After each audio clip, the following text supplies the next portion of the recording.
Pengertian keanekaragaman hayati. Keanekaragaman hayati atau biodiversitas adalah variasi dan variabilitas kehidupan di bumi. Keanekaragaman hayati biasanya merupakan ukuran variasi pada tingkat genetik, spesies, dan ekosistem.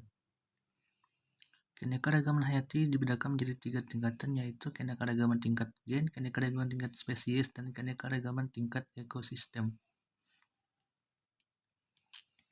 Keanekaragaman hayati tingkat gen. Keanekaragaman individu dalam satu jenis makhluk hidup. Keanekaragaman gen mengakibatkan variasi antar individu sejenis. Contoh keanekaragaman tingkat gen ini adalah tanaman bunga mawar putih, bunga mawar merah, dan mawar kumbang yang memiliki perbedaan yaitu berdasarkan dari segi warna bunga. Keanekaragaman hayati tingkat spesies. Keanekaragaman satu ini dapat ditemukan pada komunitas atau kelompok berbagai spesies makhluk hidup dalam genus atau famili yang sama di suatu tempat. Biasanya semakin jauh dari kehidupan manusia, keanekaragaman tingkat spesies pun semakin tinggi.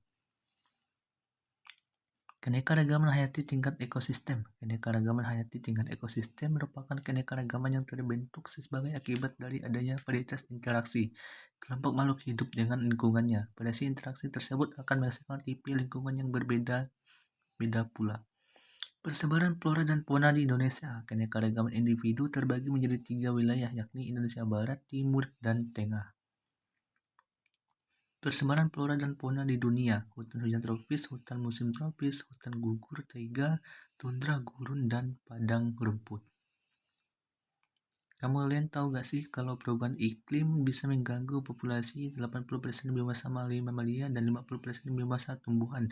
Perubahan iklim seperti pemanasan global, perubahan curah hujan, cuaca ekstrim, dan bentuk lainnya dapat membuat spesies yang sudah terbiasa menempati wilayah tersebut namun terpaksa beradaptasi dengan keadaan yang ada.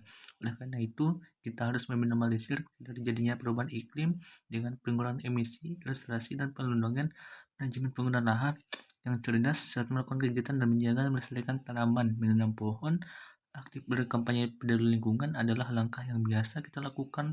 Intinya kita harus hidup berdampingan dengan alam. Jadi kita juga harus peduli dengan lingkungan sekitar. Sekian dan terima kasih.